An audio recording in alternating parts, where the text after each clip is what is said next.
লা ইয়ানতাতিহু ফিহা আনাজান।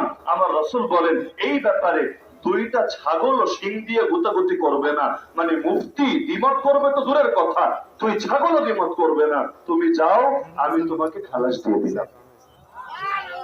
তাহলে আল্লাহ রাসূল সাল্লাল্লাহু আলাইহি ওয়াসাল্লামের আদর্শ থেকে আমরা কি শিক্ষা গ্রহণ করলাম? যে তিনি এসেই তিনি সব কিছুকে বিদায় করলেন, মূর্তিও না, ভাস্কর্যও না, ছবিও না, কোনোটাকে তিনি অ্যালাউ করলেন না। কেন? কারণ হক আর বাতিল একসঙ্গে মিলেমিশে চলতে পারে না। হক আসার মানে বাতিল দূর হওয়া, বাতিল আসার মানে হক দূর হওয়া। আমি আপনাকে এক গ্লাস দুধ খেতে দিলাম, তবে দুধের মধ্যে 2 ফোঁটা গরুর চুনা মিশিয়ে দিলাম, যেটাকে অনেকে বরকতের নিয়তে খায়। আর একেও খুব ফিলিংস নিয়ে গ্লাসের মধ্যে নিয়ে হলুদ শরবত খায়, আর এটাকেও ধর্মীয় ফ্লেভার দিতে চায়।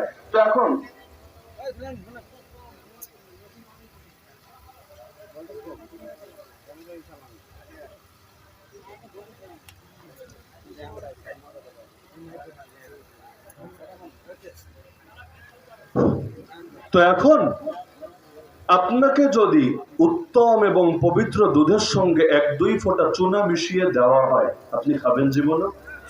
কেন? কারণ আপনিও জানেন যে ভালো আর মন্দ যখন মিশ্রিত হয়ে গিয়েছে, হুকুম কিন্তু ভালোর উপর যাবে না, হুকুম কিন্তু মন্দটার উপরই যাবে। বাংলাদেশে যাদেরকে মৃত্যুদণ্ড দেওয়া হয়, কেন?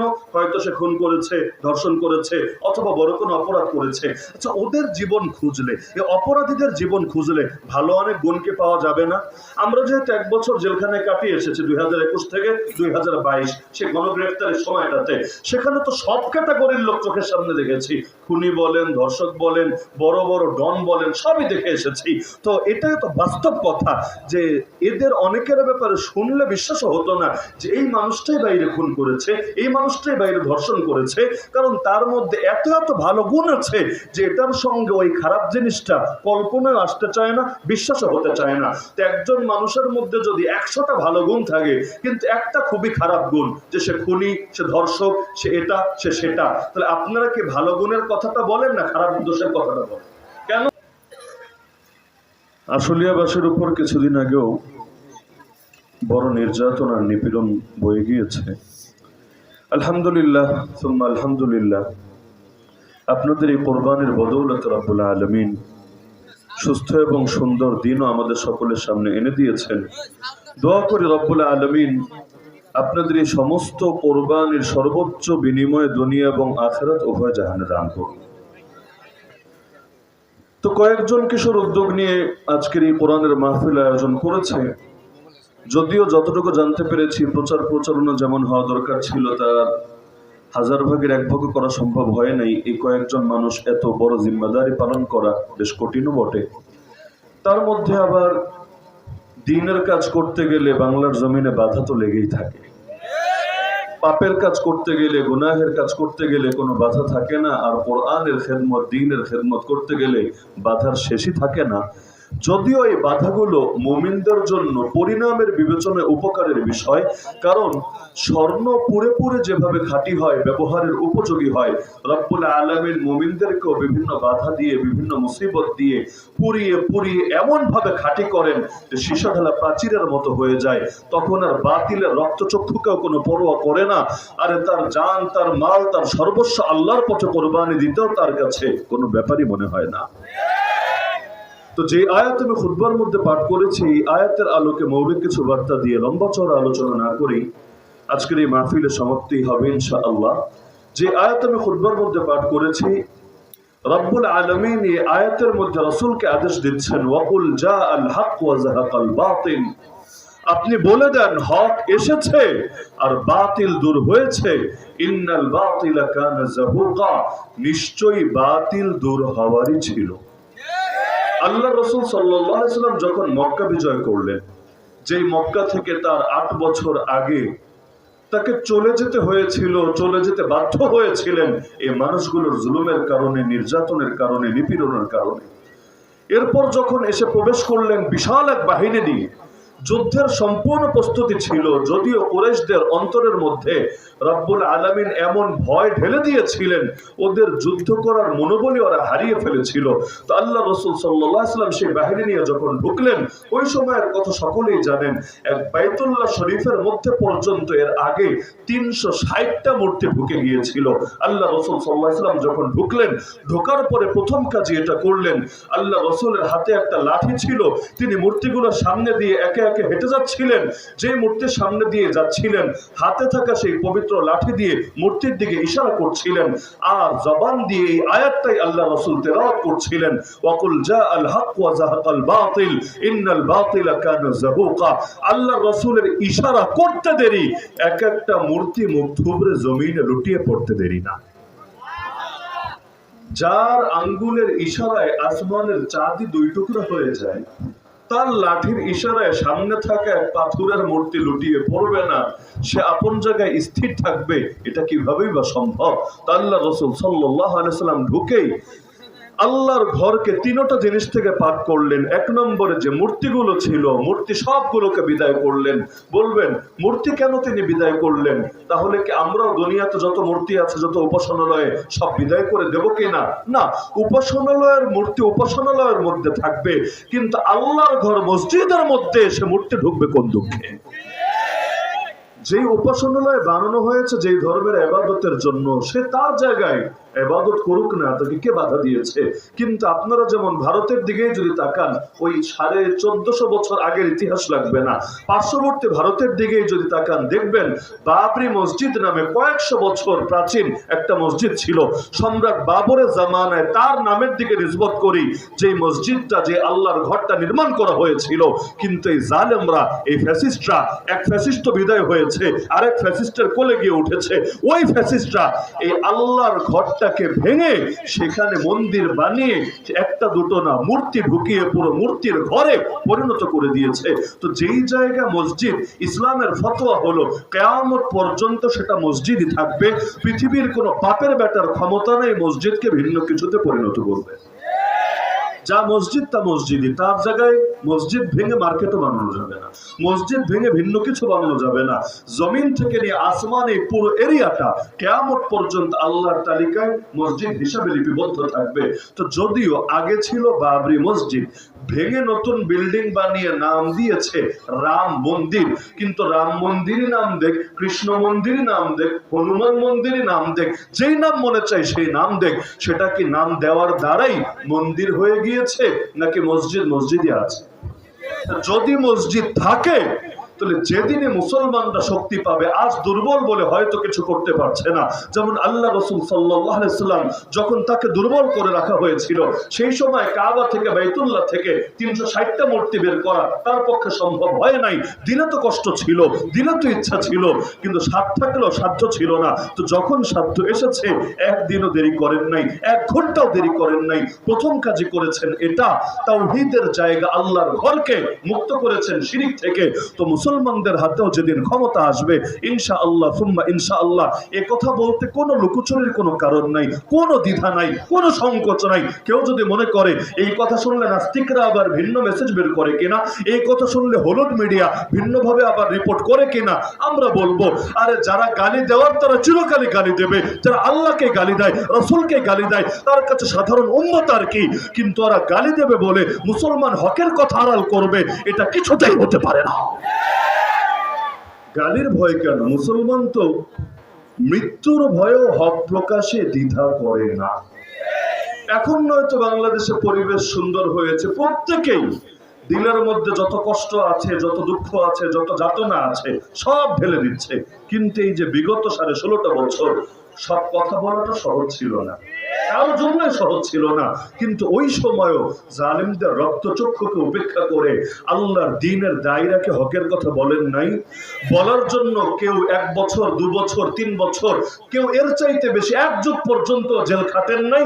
এমনকি কেউ তো জেল এত খাটা খেটেছেন, জেল থেকে আর জিন্দাই বের হতে পারেন নাই, ব্যর্থ হয়েছেন, লাশ হয়ে বের হয়েছেন, শহীদ হয়ে বের হয়েছেন। এই দুনিয়াটা স্বাধীনভাবে আর দেখার তৌফিক হয় নাই।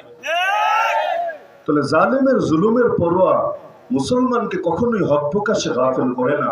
আল্লাহ রসুল সাল্লাল্লাহু আলাইহি ওয়াসাল্লাম যখন তায়েফের ময়দানে পাথর খেতে খেতে এতটা রক্তাক্ত হয়ে গিয়েছিলেন, পায়ের জুতো পর্যন্ত পায়ের সঙ্গে লেগে গিয়েছিল, ওই সময়ও আল্লাহ রসুল আল্লাহকে বলছিলেন, আল্লাহুম্মা ইল্লাম ইয়াকুন বিকা গাদাবুন আলাইয়া ফালা উবালি, হে আল্লাহ, আমার উপর যদি আপনার রাগ না থাকে, আপনার অসন্তুষ্টি না থাকে, আপনার ক্রোধ আর ক্ষোভ না থাকে, আমার কোনো কিছুতে কোনো পরোয়া নাই। কে মারলো, কে ধরলো, কে গালি দিল, কে বলে দিল, কে ফুল দিল, কে পাথর ছুড়লো, কোনো কিছুতে কোনো পরোয়া নাই।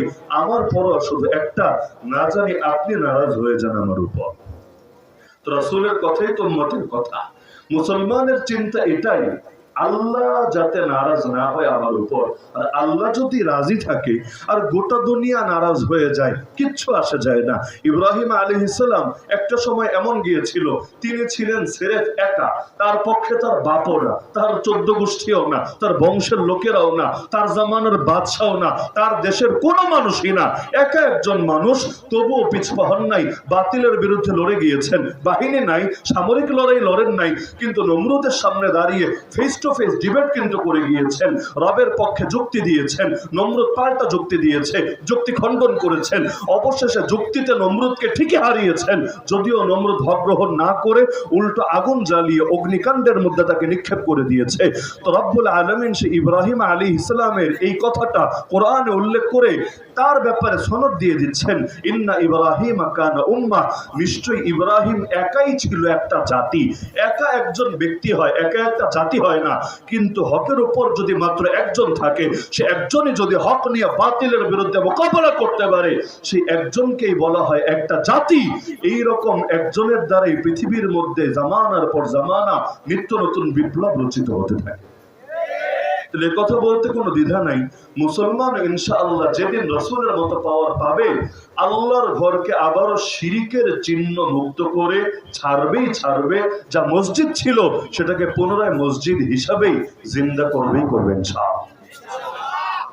আল্লাহর রাসূল 1 নম্বরে মূর্তিগুলোকে বিদায় করলেন। কোন মূর্তি? অন্য উপাসনালয়ে থাকা মূর্তি না, আল্লাহর ঘরের ভেতর ঢুকানো মূর্তি, যেগুলোর পূজা করা হতো। 2 নম্বরে ভাস্কর্য। ভাস্কর্য বুঝলেন তো? আমাদের দেশে মূর্তি আর ভাস্কর্যে একটু পার্থক্য করা হয়। মূর্তি বলতে লোকে বোঝায় যেটার পূজা হয়, আর ভাস্কর্য বলতে বোঝায় যেটা ডিজাইনের জন্য, সৌন্দর্যের জন্য, অন্য কোনো স্বার্থের জন্য বানানো হয়, যেটার কেউ পুজো টুজো করে না। যেমন একজন আব্বাজানের চেহারা দিয়ে গোটা বাংলাদেশ মোটামুটি ভরা আছে, এগুলো আসলে কেউ সেজদা দেওয়ার জন্য, রুকু দেওয়ার জন্য বানানো হয় নাই, বলা হয় ডিজাইনের জন্য বানানো হয়েছে, সৌন্দর্যের জন্য বানানো হয়েছে, চেতনার জন্য বানানো হয়েছে। যদিও এর দ্বারা কতটুকু সৌন্দর্য ফুটেছে আর কতটুকু লস হয়েছে, এর দ্বারা গরিবের সঙ্গে কি তামাশা হয়েছে, অভাবী ঋণগ্রস্ত মানুষের সঙ্গে কি উপহাস হয়েছে, এটা একদিন ইতিহাসে ঠিকই লেখা হবে। তো বাইতুল্লাহর মধ্যে যা ছিল সবগুলো মূর্তি না, কিছু ভাস্কর্য ছিল। আমি আরবি কিতাবের রেফারেন্স নাই দিলাম, বলবেন হুজুর আরবি আমরা দেখে হয়তো পড়তে পারবো না, এজন্য আপনি আরবির নামে চালিয়ে দিচ্ছেন। আপনারা ইসলামিক ফাউন্ডেশন থেকে একটা বই আছে, বের হয়েছে অনেক বছর আগে। এখন তো ইসলামিক ফাউন্ডেশন থেকে আব্বাজানের জীবনী ছাড়া তেমন কিছুই পাওয়া যায় না। বাকি আগের সংকলনগুলো কিছু ফটোকপি অথবা পিডিএফ এগুলো খুঁজলে পাবেন। সিরাত বিশ্বকোষ, হয়তো অনেকে দেখেছেন, অনেক মসজিদও থাকে, সিরাত বিশ্বকোষ। ওখানে আপনারা 8ম হিজরির মক্কা বিজয়ের ঘটনা তো দেখবেন, পুরোটা বাংলা বই, ইংলিশও না, উর্দুও না, ফার্সিও না, আরবিও না, সবাই পড়তে পারবেন। ওই সিরাত বিশ্বকোষ ঘাটলেই দেখবেন স্পষ্ট লেখা আছে যে আল্লাহ রাসূল সেদিন যা কিছু ভেঙেছেন, বিদায় করেছেন, নিশ্চিহ্ন করেছেন, এর মধ্যে কবুতরের একটা ভাস্কর্য ছিল, যেটার পূজা কেউ করতো না, কোন একটা লোক এর পূজা করতো না, তবে সৌন্দর্যের জন্য বানানো হয়েছিল।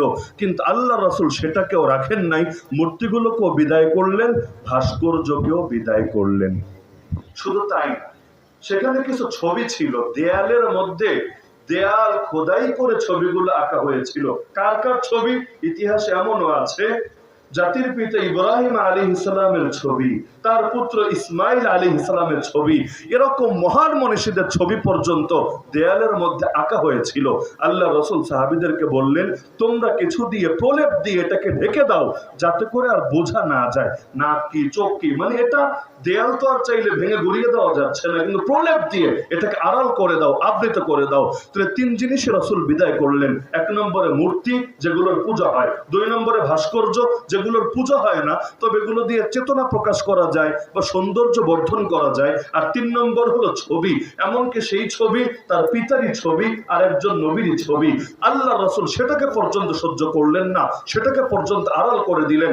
এমনকি হাদিসের মধ্যে জানিয়ে দিলেন, যেই ঘরে ছবি থাকবে অথবা কুকুর থাকবে, ওই ঘরে রহমতের ফেরেশতা প্রবেশ করবে না। কোন ফেরেশতা প্রবেশ করবে না, এটা আবার ভুলুন না।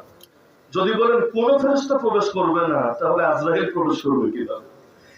এক বিধর্মী লোকের গল্প আছে, কাসেম নানুতুবি রহমাতুল্লাহ আলাইহি, দারুল দেওবন্দের প্রতিষ্ঠাতা ছিলেন যিনি, 6 জনের অন্যতম।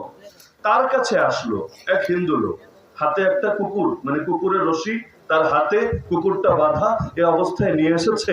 এসে কথা প্রসঙ্গে তাকে বলছে যে, হুজুর, একটা মজার ব্যাপার কি জানেন? আমি আপনাদের হুজুরদের মুখে একটা গল্প শুনেছি। কি গল্প? যে যেই ঘরে ছবি থাকে, মূর্তি থাকে, ওই ঘরে ফেরেশতা যায় না। আর যেখানে কুত্তা থাকে, কুকুর থাকে, সেখানেও ফেরেশতা যায় না। আর আমার ঘরে, আমি যেহেতু হিন্দু মানুষ, আমার ঘরের মধ্যে মূর্তি তো থাকেই, ছবি তো থাকেই। আর বাইরে যখন বের হই, মূর্তি নিয়ে নিয়ে তো আর ঘুরতে পারি না, এজন্য কুত্তা নিয়ে নিয়ে ঘুরি। কিসের জন্য জানেন? যাতে করে ফেরেশতা না আসে আমার কাছে, আর আমার জানটাও কবজ করতে না পারে কোনোভাবে। এখন দলিল দিচ্ছে যে আপনাদের হুজুরদের মুখে শুনেছে, আপনারাই হাদিস বলেছেন যে যেই ঘরে ছবি থাকে, কুকুর থাকে, ওই ঘরে ফেরেশতা যায় না। আমার ঘরে আছে, তার মানে ফেরেশতা আসবে না। না আসলে মরবো কিভাবে আমি? তার মানে আমি অমর হয়ে থাকবো। এখন যদি দেখা যায় আমি মরি, তাহলে বোঝা যাবে আপনাদের ধর্ম ভুল, আপনাদের ধর্মের হাদিস ভুল। আর যদি দেখা যায় আমি বেঁচে আছি, তাহলে তো বেঁচেই থাকলাম। সেই ক্ষেত্রে আর আমার তো টেনশনের কোনো বিষয় থাকলো না। এবার কাসেম নানুতুবি রহমাতুল্লাহ আলাইহি তাকে বুঝালেন। সবাইকে দলিল দিয়ে বুঝালে কাজ হয় না।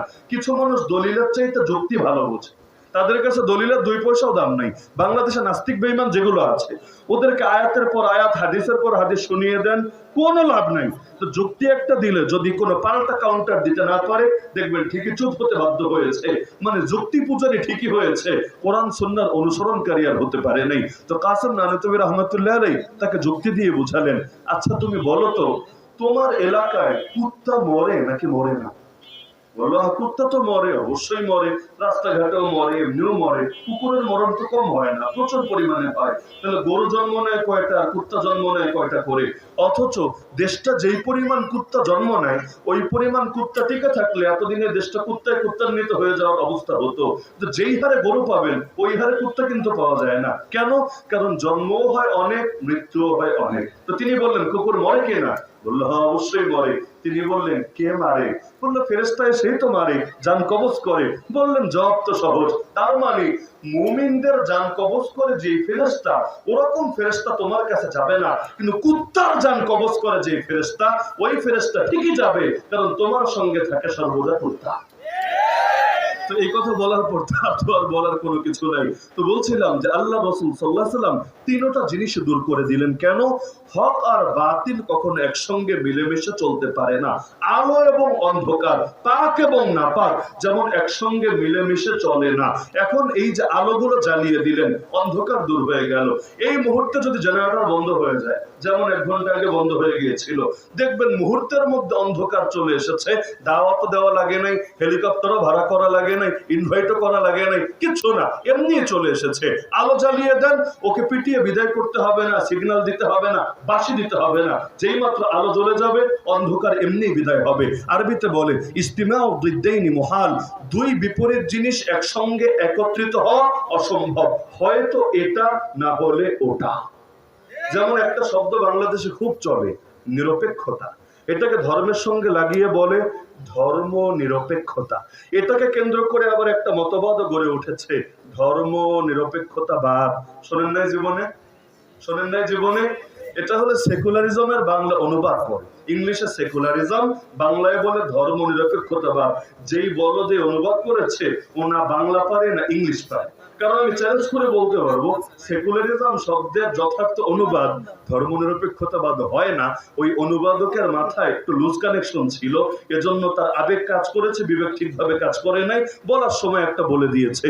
তো সঠিক অনুবাদ বাদ দেন। এই যে ধর্মনিরপেক্ষতাবাদ বলতে কি বোঝায় জানেন?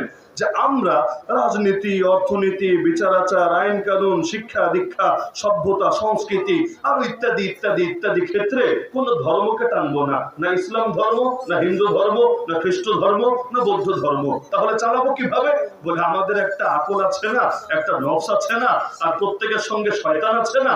শয়তান যা বলবে নফস শুনবে, নফস সেটা আকলকে সিগন্যাল দিবে, আকল বসে বসে বাস্তবায়ন করবে।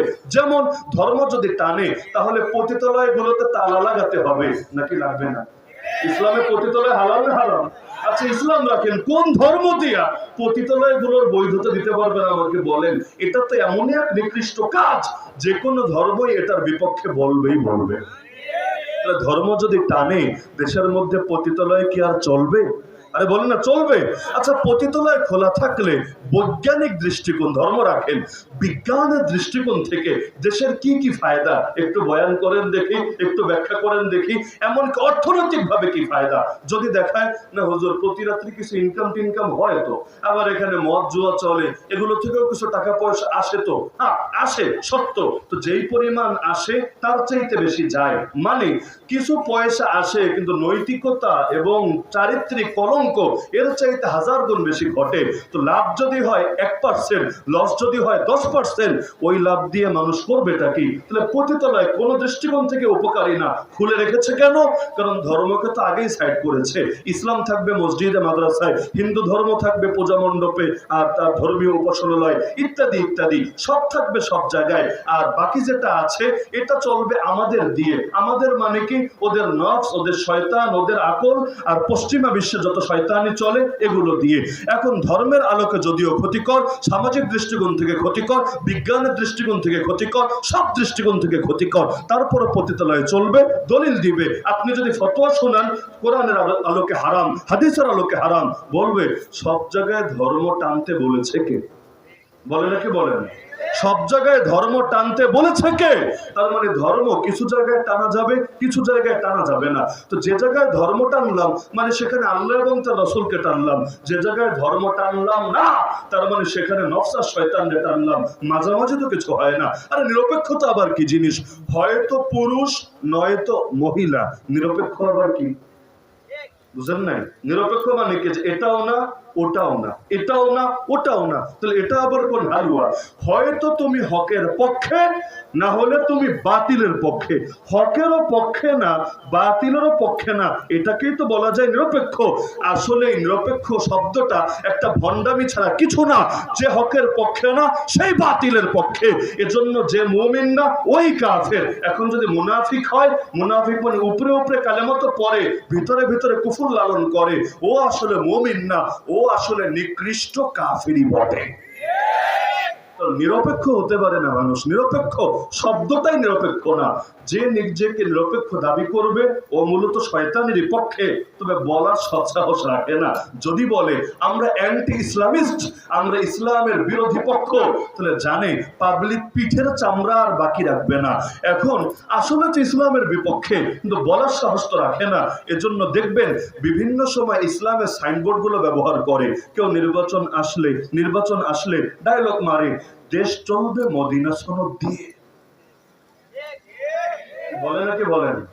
শুনতে তো কি মজা লাগে। মক্কা মদিনা মুসলমানদের আবেগের জায়গা।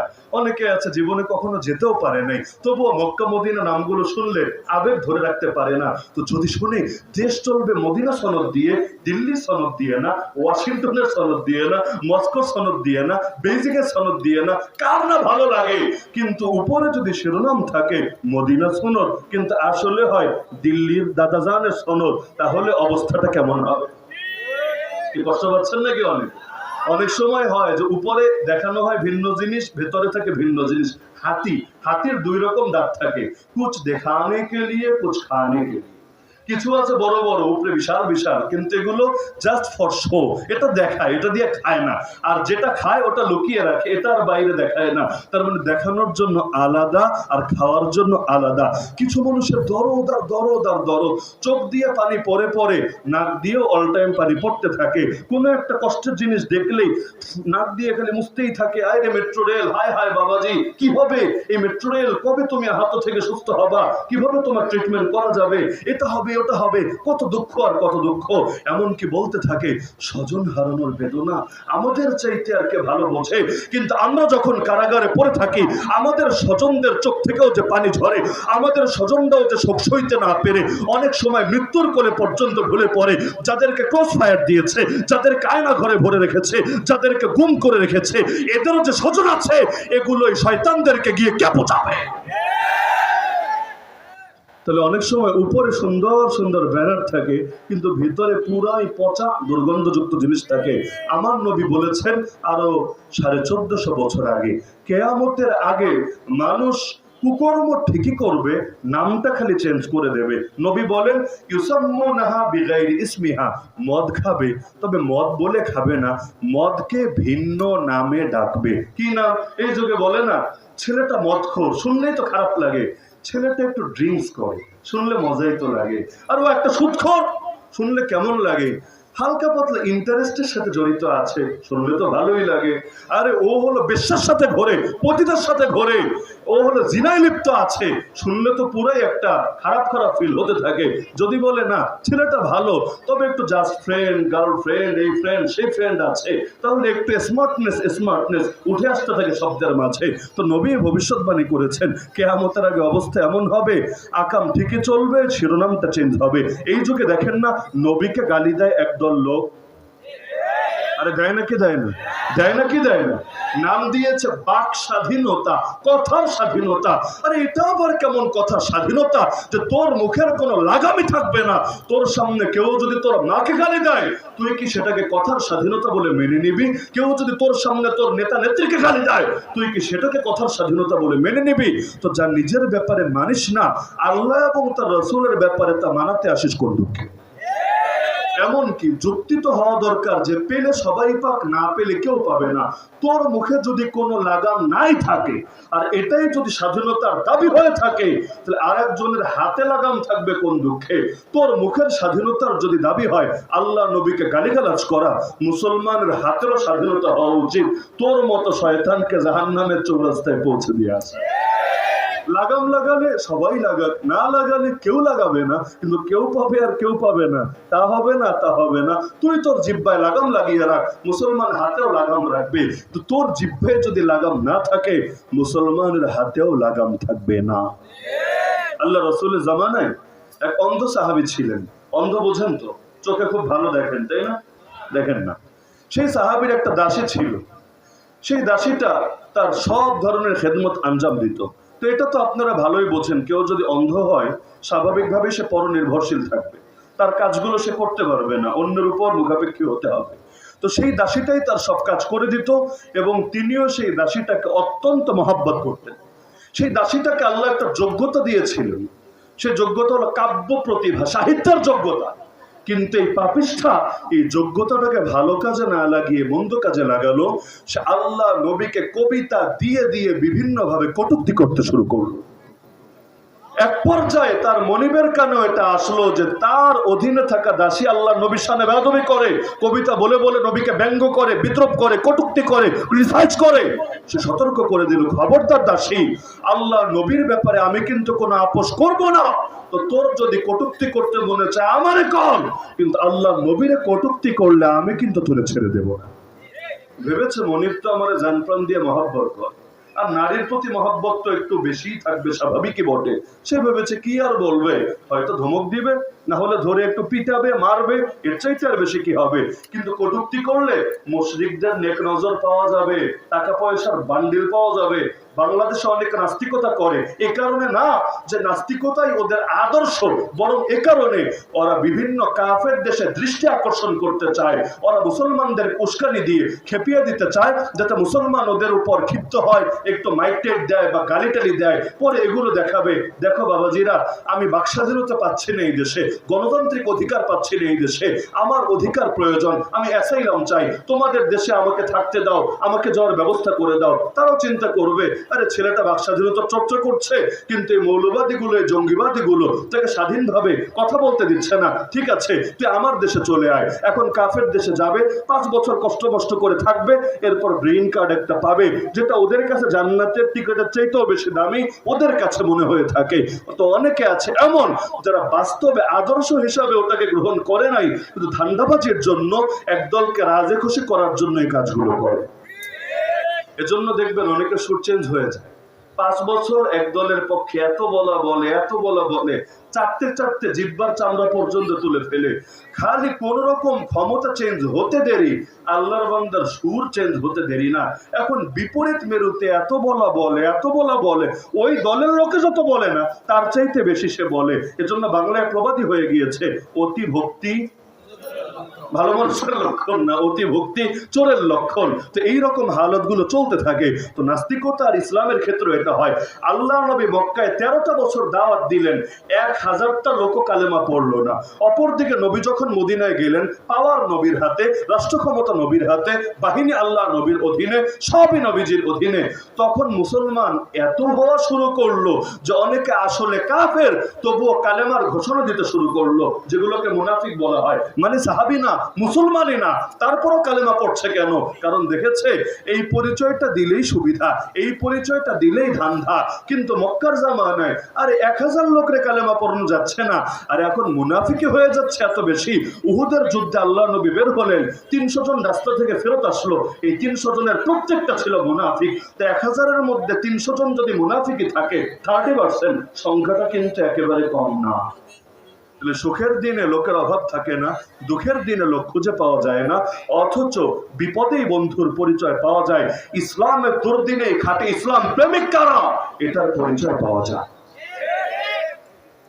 তো যে প্রসঙ্গে বলছিলাম যে আল্লাহ রাসূল সাল্লাল্লাহু আলাইহি ওয়াসাল্লামের জামানায় সেই অন্ধ সাহাবী যখন দেখলেন কোনোভাবেই সে থামে না, গালিগালাজ চালিয়ে যাচ্ছে, একদিন তিনি কঠোর সিদ্ধান্ত নিয়ে বসলেন। দিন শেষ, রাত আসলো, তিনি ঘরে এসে বাসায় প্রবেশ করলেন। ঘরে এসে বাসায় প্রবেশ করার পরে দাসীটা ঘুমাচ্ছিল, ছুরি একটা হাতে নিলেন, দাসীর কাছে গেলেন, এরপর আল্লাহর নাম নিয়ে তার যা করার তা করে ফেললেন।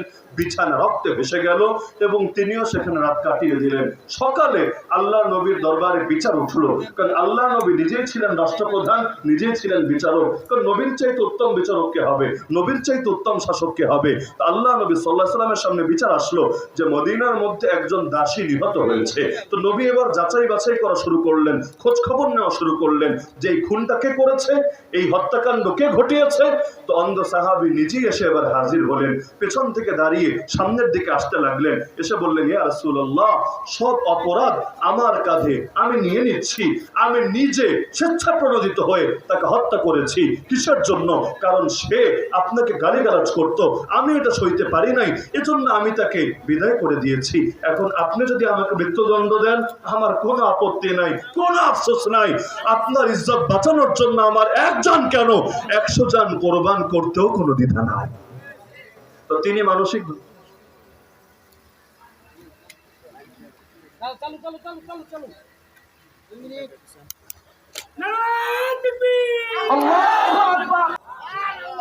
তাহলে আল্লাহ রাসূল সাল্লাল্লাহু আলাইহি ওয়াসাল্লামের আদর্শ থেকে আমরা কি শিক্ষা গ্রহণ করলাম? যে তিনি এসেই তিনি সব কিছুকে বিদায় করলেন, মূর্তিও না, ভাস্কর্যও না, ছবিও না, কোনোটাকে তিনি অ্যালাউ করলেন না। কেন?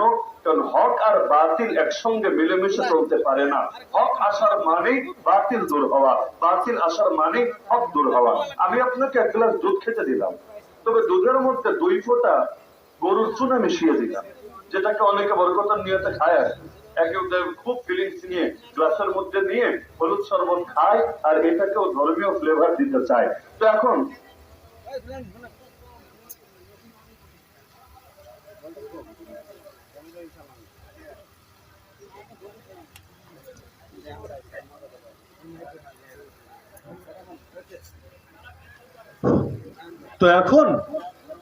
আপনাকে যদি উত্তম এবং পবিত্র দুধের সঙ্গে 1-2 ফোঁটা চুনা মিশিয়ে দেওয়া হয়, আপনি খাবেন জীবনে? কেন? কারণ আপনিও জানেন যে ভালো আর মন্দ যখন মিশ্রিত হয়ে গিয়েছে, হুকুম কিন্তু ভালোর উপর যাবে না, হুকুম কিন্তু মন্দটার উপরেই যাবে। বাংলাদেশে যাদেরকে মৃত্যুদণ্ডে দেওয়া হয়, কেন? হয়তো সে খুন করেছে, ধর্ষণ করেছে, অথবা বড় কোনো অপরাধ করেছে। আচ্ছা, ওদের জীবন খুঁজলে, এই অপরাধীদের জীবন খুঁজলে ভালো অনেক গুণকে পাওয়া যাবে না? আমরা যেহেতু 1 বছর জেলখানায় কাটিয়ে এসেছি 2021 থেকে 2022, সে গণগ্রেফতারের সময়টাতে, সেখানে তো সব ক্যাটাগরির লোক চোখের সামনে দেখেছি। খুনি বলেন, ধর্ষক বলেন, বড় বড় ডন বলেন, সবই দেখে এসেছি। তো এটাই তো বাস্তব কথা যে এদের অনেকের ব্যাপারে শুনলে বিশ্বাস হতো না যে এই মানুষটাই বাইরে খুন করেছে, এই মানুষটাই বাইরে ধর্ষণ করেছে, কারণ তার মধ্যে এত এত ভালো গুণ আছে যে এটার সঙ্গে ওই খারাপ জিনিসটা কল্পনায় আসতে চায় না, বিশ্বাসও হতে চায় না। তো একজন মানুষের মধ্যে যদি 100টা ভালো গুণ থাকে, কিন্তু একটা খুবই খারাপ গুণ, যে সে খুনি, সে ধর্ষক, সে এটা, সে সেটা, তাহলে আপনারা কি ভালো গুণের কথাটা বলেন না খারাপ দোষের কথাটা বলেন? কেন? কারণ ভালো আর মন্দ যখন মিশ্রিত হয়, নজর কিন্তু ভালোটার দিকে না, খারাপটার দিকে যায়। সাদা পাঞ্জাবি বা সাদা কাপড় যারা পরেন, যদি আপনার কাপড়ের মধ্যে কোনো একটা দাগ লেগে যায়, যে গরু গোশত দিয়ে ভাত খেয়েছেন, হলুদ লেগে গিয়েছে, দেখবেন আপনার দিকে কেউ তাকালেও নজরটা কিন্তু কিভাবে ওই দাগের দিকে আগে চলে যাচ্ছে। আমার মনে পড়ে, এখন সে ছোট ছিলাম ওই সময়, একদিন ঈদের দিন, রমাদানের ঈদ, যেটা ঈদুল ফিত্র, ঈদুল ফিত্রের দিন আমাদের মসজিদে একটা তাবলিগ জামাত ছিল। ঈদের নামাজ পড়ে আসছিলাম, হঠাৎ করে তাবলিগ জামাতের কয়েকজন আমাকে বলল যে শাহজালাল মাজার তো এখানে কাছেই, চলো মাজারটা একটু ঘুরে আসি। আমরা তো চিনি না, তুমি তো স্থানীয়, যেহেতু আমার বাড়ি এখানে কাছে, তাহলে চলো একটু আমাদেরকে ঘুরে নিয়ে আসো।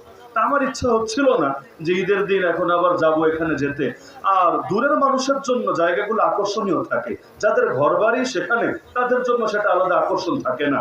আপনারা অনেকে ঢাকা থেকে সিলেট যান পাহাড় দেখতে, আর আমার বাসার চারদিকে অল টাইম এমনি পাহাড় থাকে, জানলা দিয়ে তাকালেও পাহাড়, দরজা দিয়ে তাকালেও পাহাড়, উঠানে আসলেও পাহাড়। তা আমাকে পাহাড় আলাদা করে কেন টানবে? আমি তো আর পাহাড় দেখার জন্য খাগড়াছড়ি, বান্দরবানি হোক আর সিলেটি হোক যাব না। তা আমাকে বললো, কিন্তু এখন ছোট মানুষ আগ্রহ করে বলছে, আর ঈদের দিনও বেচারারা সফরে আছে, তাহলে ভাবলাম বলেছে তাহলে যাই। তো গেলাম।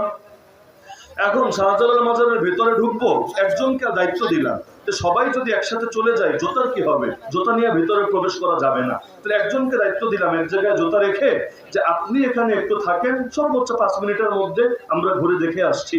এরপর আরেকজন দাঁড়াবে, আপনি গিয়ে দেখে আসেন, জুতাটাও নিরাপদে থাকলো আর সফরও দেখাও সবার হয়ে গেল। ঈদের দিন নতুন জামা, নতুন জুতা, নতুন জুতা নিয়ে গেলাম। আর তারা যেহেতু সফরে ছিল, তাদের আমি ছাড়া সেখানে কারো আর নতুন জুতা ছিল না, কেউ স্যান্ডেল বা কেউ হলো ওই অল্প দামের স্পঞ্জ, এগুলো পরেই তারা চলে গিয়েছে। তো এখন আমরা যখন ভিতরে দাঁড়িয়ে দাঁড়িয়ে মাজার দেখছি, হঠাৎ করে দেখে সেই আল্লাহর বান্দা এসে হাজির হয়ে গেছে। এখন আমার মাথায় চিন্তায় আসলো, ভাই আপনাকে না বলেছিলাম জুতাগুলো একটু বাইরে দেখতে, আপনিও চলে আসেন।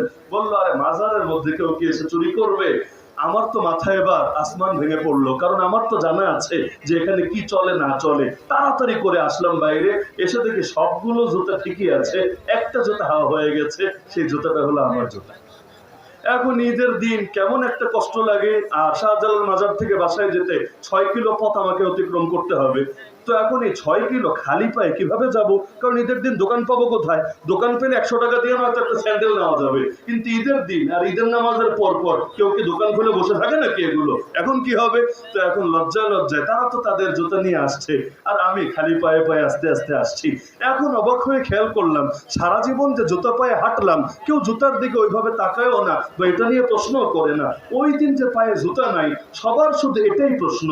প্রথমে হয়তো সালাম দিল বা কথা বললো, বলি কিরে ভাতিজা তোমার জুতা কই, কিরে ভাই তোমার জুতা কই? পেরেশান হয়ে গেলাম, ভাই রে সবই তো ঠিক আছে মাথা থেকে পা, খালি জুতাটাই না হয়তো মিসিং আছে, কিন্তু নজর খালি সবার জুতার দিকেই যাচ্ছে। তো কি বোঝা গেল?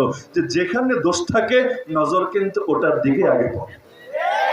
চাঁদের দিকে তাকান, দেখবেন ওই কালো কালো দাগ, এটে আগে দেখা যায়। চার দিকে যে এত সুন্দর, এত সাদার মধ্যে সামান্য কালো, কিন্তু সাদার চাইতে বেশি নজরে কিন্তু কালোটাই আসে, এটাই নিয়ম। তো ভালো আর মন্দ যদি মিশ্রিত হয়ে যায়, তখন ভালোটা এটা ঢাকা পড়ে যায়, মন্দটা এটাই মূল বিবেচ্য হয়ে যায়। তাহলে আল্লাহ রাসূল সাল্লাল্লাহু আলাইহি ওয়াসাল্লাম তিনি আমাদেরকে শিক্ষাই দিলেন এটা কিভাবে। আমি মক্কার জামানার একটা কথা বলে, ঘটনাটা সবাই জানেন। আল্লাহ নবী যখন মক্কায় দাওয়াত দিচ্ছিলেন, আবু জাহল এবং তার অন্যান্য সাথীবৃন্দ আল্লাহ রাসূলের চাচার কাছে এসে বলল, তোমার ভাতিজাকে থামাও, বিনিময়ে যা চায় তা দেবো আমরা। সুন্দরী নারী চাইলে আরবের সবচাইতে সুন্দরী নারী দেব, সম্পদ চাইলে সম্পদের পাহাড় বানিয়ে দেব, ক্ষমতা চাইলে তাও বলুক, তাকে আমাদের পার্লামেন্টের সদস্য বানিয়ে দেব। ওদের পার্লামেন্টের নাম ছিল দারুন নাদওয়া। কি নাম? দারুন নাদওয়া। এই দারুন নাদওয়ার সভার তাকে আমরা সদস্য বানিয়ে নেব। আর যদি জিনে ধরে তাও বলে ফেলো, আমরা সবচাইতে ভালো কবিরাজ ডেকে এনে চিকিৎসা করাবো। নাউযুবিল্লাহ। আল্লাহ রাসূলকে চারটা প্রস্তাব দেওয়া হলো। আল্লাহ নবী কোন প্রস্তাব গ্রহণ করেছিলেন? তিনি কি সুন্দরী নারী চেয়েছিলেন? তিনি কি সম্পদের পাহাড় চেয়েছিলেন? আচ্ছা, তিনি কি ক্ষমতা নিয়েছিলেন? কিসের জন্য বলবেন? হুজুর মানুষ ক্ষমতা দিয়ে কি করবে? আল্লাহ নবী তিনি তো সব হুজুরের বড় হুজুর, ক্ষমতা দিতে চাইলেই কি তাকে নিতে হবে? এটা যদি ব্যাখ্যা দেন, এই ব্যাখ্যা টিকবে না। কারণ মদিনায় যাওয়ার পর মদিনার রাষ্ট্রপ্রধান ছিলেন কে? জানেন না? ছিলেন কে? মুহাম্মদুর রাসূলুল্লাহ সাল্লাল্লাহু আলাইহি ওয়াসাল্লাম। তো রাসূলের জীবদ্দশায় রাসূল নেতা হবেন না তো নেতা হবেটা কে? এজন্য আল্লাহ রাসূলের জানাজায়ও কোনো ইমাম ছিল না। জানেন তো এটা? আল্লাহ রাসূলের জানাজা জামাতে হয় নাই, সিঙ্গেল ভাবে সাহাবীরা পড়ে গিয়েছে। কেন? কারণ আল্লাহ রাসূলকে সামনে রেখে ইমাম হবে। ইমাম মানে কর্মী না, ইমাম মানে কর্মচারী না, ইমাম মানে নেতা। আল্লাহ রাসূলের উপর নেতাগিরি দেখাবে, নেতৃত্ব দেবে, এই বুকের পাঠা কার আছে? এজন্য কারোই সাহস হয় নাই নবীকে সামনে রেখে ইমামতি করবে। বাধ্য হয়ে সিঙ্গেল ইন্ডিভিজুয়াল ভাবে এক একজন এসে নামাজ আদায় করে নিয়েছে, কিন্তু সকলে মিলে ইমামতি করে নাই আল্লাহ রাসূলকে সামনে রেখে। তো নবী থাকতে অন্য কেউ নেতাগিরি করবেন, এটা কিভাবে হতে পারে? আমরা না পাপিষ্ঠ, আমরা নবীর আদর্শ ভুলে গিয়েছি। আল্লাহ নবীর উম্মত দুনিয়ার বুকে থাকতে মানব রচিত তন্ত্র মন্ত্র বাদ মতবাদ দিয়ে দুনিয়া কিভাবে চলতে পারে? যদি মানব রচিত মতবাদ দিয়ে দুনিয়া চলে, এতে যে আল্লাহর রাসূলের আদর্শের অবমাননা হয়, মানহানি হয়, এই কথাটা তো আজকাল মুসলমানই বুঝতে চায় না। এতে কি নবীকে খাটো করা হয় না? আরে আল্লাহ নবী কতটা সতর্ক ছিলেন এ ব্যাপারে। মক্কা বিজয়ের আগের রাতে আবু সুফিয়ান, নাম শুনেছেন আপনারা? আবু জাহাল মারা যাওয়ার পর যুদ্ধেও নেতৃত্ব দিত যে নেতা, তার নাম আবু সুফিয়ান। এই কুরাইশ নেতা তখন মুশরিক ছিল। আবু সুফিয়ান দেখতে বের হয়েছে, রেকি করতে এসেছে যে আল্লাহ রাসূলের সাথে সদস্য কয়জন আছে, অস্ত্র কেমন আছে, কুলাতে পারবে নাকি পারবে না, ইত্যাদি ইত্যাদি। তো এক সাহাবীর কাছে ধরা খেয়ে গেছে। সেই সাহাবী বলেন, চল তোরে নিয়ে এবার নবীর কাছে যাব। বলে, আমারে ছেড়ে দে, নবীর কাছে নিস না, আমারে আস্ত রাখবে না, কেটে টুকরা করে দেবে। বলে, আরে পাগল, একবার গিয়ে দেখ না, রহমাতুল লিল আলামিনের কাছে যাবি, তোর ভয়ের কি আছে? একবার গিয়ে দেখ, যদি যাওয়ার পরে তুই তোর দিলটা না জোড়ায় আমারে বলিস। তো তারও একটু সাহস বেড়েছে, যেহেতু সাহাবী সাহস দিচ্ছে। আর সে জানতো মুসলমানের দ্বারা অন্য পাপ হওয়া সম্ভব, লেকিন মুসলমান মিথ্যা বলবে এটা অসম্ভব। এটা আমি এই যুগের কথা বলছি না, এই যুগে তো অন্য কিছু পারুক বা না পারুক, মিথ্যায় মোটামুটি আমরা বেশিরভাগ পিএইচডি করা। কিন্তু আল্লাহ রসুলের হাদিসের মধ্যে পর্যন্ত আছে যে মুসলমানকে, রসুলকে জিজ্ঞাসা করো হলো, ইয়া রাসূলুল্লাহ, মুসলমানকে জিনা করতে পারে? তিনি বললেন, হ্যাঁ, কখনো হতে পারে। আল্লাহ রসুলকে জিজ্ঞাসা করা হলো, মুসলমানকে মদ পান করতে পারে?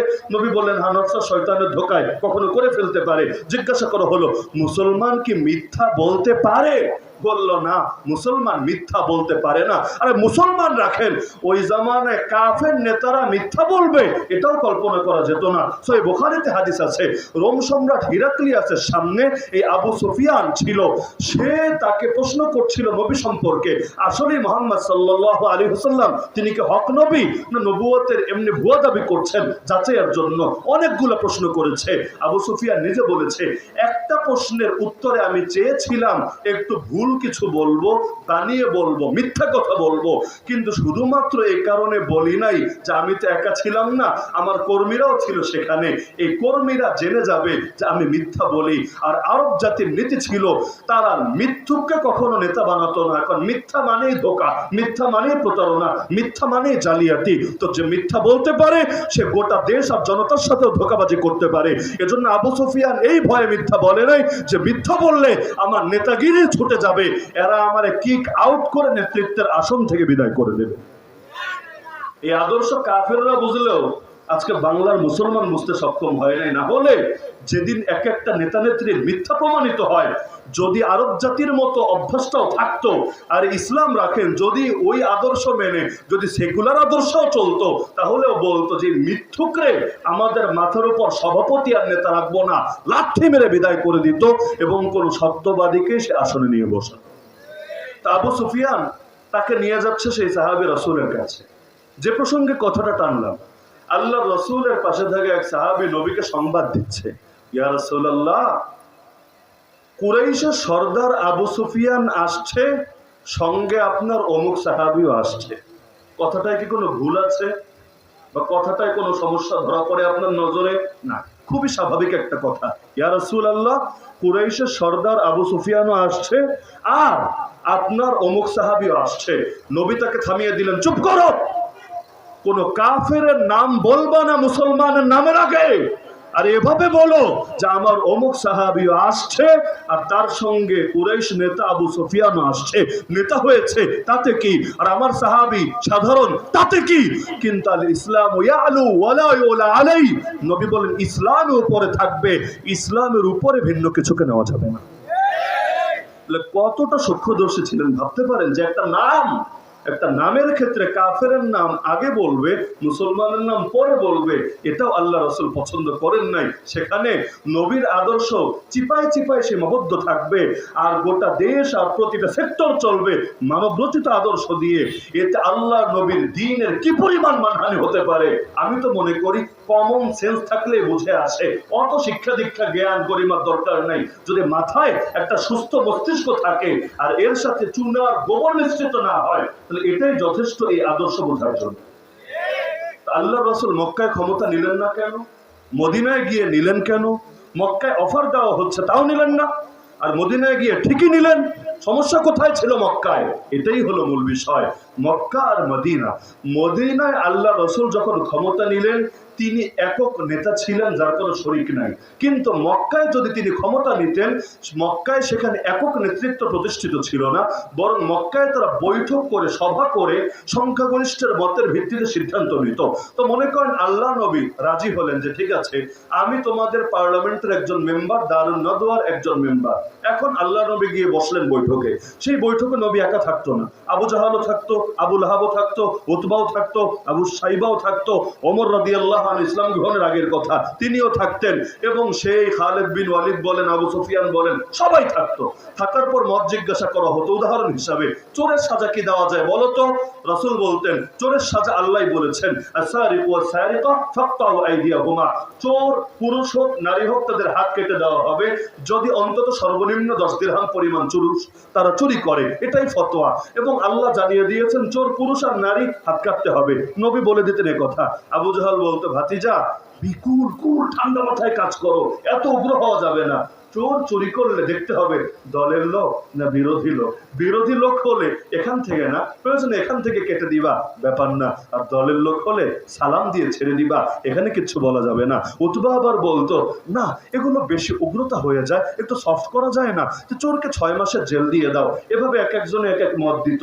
পরে মাথা গোনা হতো, মাথা গোনা স্পিকার সে জিজ্ঞাসা করতো, জিজ্ঞাসা করে রায় দিত, হা জয়যুক্ত হয়েছে, হা জয়যুক্ত হয়েছে, হা জয়যুক্ত হয়েছে। পরে দেখা যেত কখনো নবী পাস, দেখা যেত কখনো নবী ফেল, কখনো আল্লাহর রায় চূড়ান্ত, কখনো আল্লাহর রায় বাদ দিয়ে মানবের রায় চূড়ান্ত।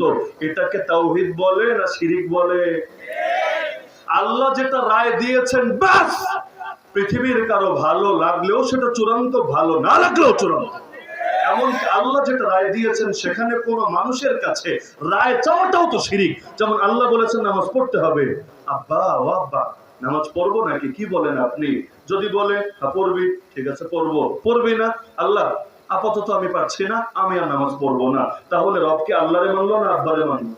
আরে বলেন না, কারে মানলো? আল্লাহ যেটা বিধান দিয়েছেন ব্যাস, সেখানে কোনো স্বাধীনতা থাকবে না। আমার কোরআনে আল্লাহ বলেন, ফালা রাব্বিকা লা ইউমিনুন, বান্দা জীবনে ঈমানদার হবে না হাত্তা ইউহাক্কিমুকা ফিমা শাজারা বাইনাহুম। হে রাসূল, যতদিন না নিজেদের বিবাদের ব্যাপারে তোমাকে বিচারক মেনে নেয়, সুম্মা লা ইয়াজিদু ফি আনফুসিহিম হারাজাম মিম্মা কাদাইত, তুমি যেই বিচার করো এ ব্যাপারে অন্তরে কোনো সংকোচ রাখে না, ওয়া ইউসাল্লিমু তাসলিমা, তোমার বিচারের সামনে আত্মসমর্পণ না করে ততদিন পর্যন্ত ঈমানদারি হতে পারবে না। হ্যাঁ, যেখানে আল্লাহ বৈধতা দিয়েছেন এটাও করা যায়, ওটাও করা যায়, এখানে আমাদের আলোচনা হতে পারে এবং করব না অমন করব। যেমন বাংলাদেশে যত আইন আছে মনে করেন, বড় একটা অংশ এমন যেখানে আল্লাহ একাধিক অপশন খোলা রেখেছেন। ট্রাফিক আইনের বিভিন্ন বিষয় আছে, আরো বিভিন্ন সেক্টরে বিভিন্ন বিষয় আছে। এখানে বসে বসে আপনারা রায় চূড়ান্ত করেন, সমস্যার ব্যাপার না। কিন্তু আল্লাহ যা হারাম করেছেন তা হারামই থাকবে, আল্লাহ যা হালাল করেছেন তা হালালই থাকবে। আল্লাহ পতিতালয়কে হারাম করেছেন, এখন যতবারই আইন পাশ করো না কেন পতিতালয় হারামই থাকবে। আল্লাহ তাআলা গান বাজনা অশ্লীলতাকে নিষিদ্ধ করেছেন, যতই এটাকে বৈধতা দেওয়া সিদ্ধ করো এটা নিষিদ্ধই থাকবে। আল্লাহ মদের বারকে নিষিদ্ধ করেছেন, হারাম করেছেন, এখন যতই টাকার বিনিময়ে লাইসেন্স বিতরণ করো যা হারাম তা হারামই থাকবে। আর আল্লাহ জিহাদকে হালাল করেছেন, হালাল না খালি ফরজ করেছেন। আল্লাহ খেলাফতের বিধান দিয়েছেন, আল্লাহ দিন কায়েমের কথা বলেছেন। এখন যতই এর উপর জঙ্গিবাদের ট্যাগ লাগাও, মৌলবাদের ট্যাগ লাগাও, যতই তোমাদের গায়ে অ্যালার্জি হোক, আরে চুলকাতে চুলকাতে যদি তোমাদের গায়ে রক্ত চলে আসে, তবুও তোমাদের চুলকানি দেখে দেখে মুসলমান কিছুতে আল্লাহর বিধান ছাড়বে না। জেলে যাওয়া লাগলে জেলে যাবে, ফাঁসির দড়ি চড়া লাগলে ফাঁসির দড়ি নিজের গলায় সাদরে বরণ করে নেবে। কিন্তু গালির ভয়ে, হামলার ভয়ে, মামলার ভয়ে আল্লাহ তীরের একটা বিধানও ছাড়তে পারবে না।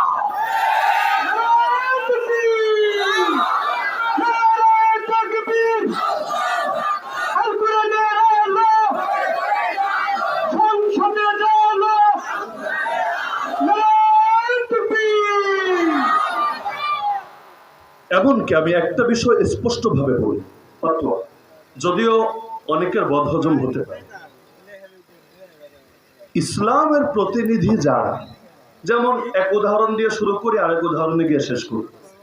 ফতোয়ার কিতাব আপনি খুললে স্পষ্ট ভাবে এই ফতোয়া লেখা পাবেন। কেউ যদি আলেম সমাজকে গণহারে গালি দেয়, গণহারে বুঝেন, এখনো ব্যক্তিগত দোষের কারণে কোনো ব্যক্তিকে গালি দিল, এমন যদি হয় সেটা কবিরা গুনাহ। কারণ গালি জিনিসটাই কবিরা গুনাহ। হাদিসে আছে সিবাবুল মুসলিমি ফুসুকুন, মুসলমানকে গালি দেওয়া জায়েজ নাই, এটা ফাসিকি, এটা কবিরা গুনাহ। তাহলে ব্যক্তিগত দোষের কারণে যদি গালি দেয় সেটা কি হয়? কবিরা গুনাহ। কিন্তু ঢালাও যদি গালি দেয়, কেন? হুজুর দেখলে তার চুলকানি ওঠে, হুজুর দেখলে তার ভেতরে কেমন কেমন জানি লাগতে থাকে, কেন? হুজুররা নবীর ওয়ারিস, হুজুররা কোরআনের তরজমান, হুজুররা আল্লাহর দ্বীনের ধারক এবং বাহক। এ কারণে এক শ্রেণী আছে কিনা যে হুজুর দেখলেই তেলে বেগুনে জ্বলে ওঠে, আছে কিনা? তো এরকম চুলকানি নিয়ে কেউ যদি গণহারে আলেম সমাজকে গালি দেয়, ফতোয়ার কিতাবে আছে তার ঈমান নষ্ট হয়ে যাবে, বেঈমান হয়ে যাবে, মুরতাদ হয়ে যাবে। কেন? কারণ সে আলেমকে গালি দিচ্ছে কোনো ব্যক্তিগত দোষের কারণে না, আলেমকে গালি দিচ্ছে আল্লাহ এবং তার রাসূলের প্রতিনিধিত্ব করার কারণে। কথাটা এবার দ্বিতীয় উদাহরণে নিয়ে যাই। যারা দিন কায়েমের মেহনত করে এবং তাদের মেহনতের মধ্যে আপনি যৌক্তিক কোনো ভুল দেখাতে পারছেন না দলিল প্রমাণের আলোকে, দলিল প্রমাণের আলোকে, বুঝলেন? মানুষ হিসাবে ভুল তো ভাই আমারও হতে পারে, আপনারও হতে পারে। তো ভুল নিয়ে আপনি যদি কোনো আলোচনা করেন সেটা ভিন্ন বিষয়, কিন্তু ভুল নিয়ে আলোচনা না। কেন দিন কায়েমের কথা বলা হবে, কেন মানবরচিত মতবাদ, সেকুলারিজম বা নাস্তিকতা এগুলোকে বাদ দিয়ে আল্লাহর জমিন, আল্লাহর দিন কায়েম করা হবে, এজন্য গণহারে কেউ যদি দিন কায়েমের সৈনিকদের বা তাদের গোটা সমাজকে, গোটা অংশকে, গোটা দলকে যদি গণহারে গালিগালাজ করে, আগের ফতোয়ার সাথে এই ফতোয়া মিলান, সে ঈমানদার কোন যুক্তিতে থাকবে আমাকে বোঝান। কারণ সে বিরোধিতা করছে দিন কায়েমের চেতনার কারণে। আর দিন কায়েম করার নির্দেশ দিয়েছেন কে? কোরআনে স্পষ্ট আয়াত, আকিমুদ্দিন, দিন কায়েম করো। আল্লাহ বললেন দিন কায়েম করো, সেটা আল্লাহর কথার উপর আমল করছে, এজন্য তোমার গা জ্বলছে। তাহলে তোমার ঈমান থাকছে কিভাবে? এই আয়াতের উপর তো তোমার ঈমান বরবাদ হয়ে গিয়েছে। অনেকে আছে কোরআন দিয়ে দলিল দেয়, তবে কোরআন পুরোটা মানে না, আংশিক মানে। যেমন আমি নাম বলবো না, আমাদের এক নেত্রী ছিল বাংলাদেশে, সে দাঁড়িয়ে বলতো সংসদে, লাকুম দীনুকুম ওয়ালিয়া দীন। এটা দিয়ে কি দলিল দিত? ধর্ম যার যার, উৎসব সবার, অথবা ধর্ম নিরপেক্ষতাবাদ। এটাই হলো কোরআনের কথা, এটাই হলো সূরা কাফিরুনের শেষ আয়াতের কথা, লাকুম দীনুকুম ওয়ালিয়া দীন।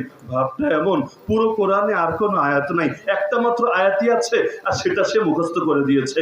কেউ কেউ তো শিয়া শিক্ষার দলিল দিত, শিয়াশিত্তা পড়েছি। শিয়াশিত্তা আবার কোন হালুয়া? নাম বলতে বলতে বুখারী, মুসলিম, তিরমিজি বলতে বলতে মিশকাত শরীফের নামও বলে দিত। যদিও মিশকাত আবার শিয়াশিত্তা হলো কবে, ওটা ওর বাপ ওর 14 গোষ্ঠীও তো প্রমাণ করতে পারবে না কিয়ামতের আগ পর্যন্ত। তো শিয়াশিত্তা পরে কি শিখলা? শিয়াশিত্তা পরে কি শিখেছে? একটু পরে গান গেয়ে শুনিয়ে দেয় গোটা জাতিকে, এটাই শিখেছি, এটাই হলো শিয়াশিত্তার শিক্ষা। এরা যদি ধর্ম ব্যবসায়ী না হয়, ধর্ম ব্যবসায়ী কারে বলে? আজকাল তো দিনদারদেরকে গালি দেয় ধর্ম ব্যবসায়ী। আরে নির্বাচন আসলে যারা মাজারে মাজারে দৌড়ায়, আমার বাড়ি যেহেতু মাজারের পাশে, দেখি তো কোন নেতা কোন নেত্রী সারা বছর নামাজেরও খবর নাই, আর নির্বাচন আসলে আব্বার কাছে আম্মার কাছে দোয়া আনতে যায়। আসলে দোয়া বিষয় না, ফটোশুট করতে যায়, টেলিভিশনে সাক্ষাৎকার দিতে যায়, ক্যামেরা না থাকলে একটাও যেত না। মূল উদ্দেশ্য সবার ভোট কালেকশন করা। তো এই মাজারে মাজারে যারা থাকে সেখানে গঞ্জিকা সেবন করে, সিদ্ধি পাতা খেয়ে মেহনত করে এবং নারী পুরুষের ফ্রি মিক্সিং করে, আরো যত আকাম কুকাম আছে করে, এদেরও তো ভোট আছে, এই ভোটগুলোও তো লাগবে। তো সব জায়গায় গিয়ে সুশীলগিরি দেখায়। তো এই যে বিভিন্ন সময় ধর্মের নাম ব্যবহার করে, তাহাজ্জুদ নাকি একদিনও মিস হয় না, ফজরের পর ইয়াসিন নাকি ভুলেও বাদ যায় না। যদিও মানুষ গিয়ে গোটা রুম তন্ন তন্ন করে খুঁজেও বিদেশে কি কি জানি পায়, কিন্তু এই ইবাদতের কোনো চিহ্ন টিহ্ন নাকি খুঁজে পায় না। অদ্ভুত ব্যাপার স্যাপার। তাহলে তুমি রাত্রে কয়শো রাকাত তাহাজ্জুদ পড়ো? আরে এটা বলার দরকারটা কি? তুমি কি ধর্মীয় রাজনীতি করো? যদি না করো, তোমার তাহাজ্জুদ এখানে টানার দরকার কি রে ভাই? তোমার লাকুম দীনুকুম ওয়ালিয়া দিন টানার দরকার কি? তোমার শিয়া শিক্ষা টানার দরকার কি? এটাই তো ধর্ম ব্যবসা। তো ধর্মীয় রাজনীতি করবা না, তুমি ধর্ম দিয়ে দলিল দিবা কোন মুখে? এগুলো হতো নাকি হতো না?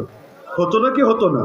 তাহলে আল্লাহ রসুল তিনি মক্কায় যদি ক্ষমতা নিতেন, শিরিকের সঙ্গে নেওয়া রাখতো। মদিনায় গিয়ে ক্ষমতা নিলেন, তাওহীদের সঙ্গে ক্ষমতা নিলেন। কি বুঝলেন? হক আর বাতিল একসঙ্গে মিলেমিশে চলবে, তাই না? নাকি হক আসলে বাতিল পালাবে, আর বাতিলকে জিন্দা করতে হলে হককে মারতে হবে? যদি তোমরা চাও জমিনের মধ্যে ইসলামকে নিশ্চিহ্ন করবা, আরে আগে তো আমাদেরকে নিশ্চিহ্ন করতে হবে। কারণ একজন মুসলমানের ভেতরে যতদিন প্রাণ থাকবে, সেই প্রাণে স্পন্দন থাকবে, তার ধমনীতে রক্ত প্রবাহিত হবে। আরে মুসলমান তার সর্বস্ব কোরবান করে হলেও, নিজের জানের বিনিময়ে হলেও, নিজের ফ্যামিলির বিনিময়ে হলেও আল্লাহর জমিন, আল্লাহর দ্বীনকে জিন্দা রাখার জন্য সর্বোচ্চ মেহনত করে যাবেই যাবে।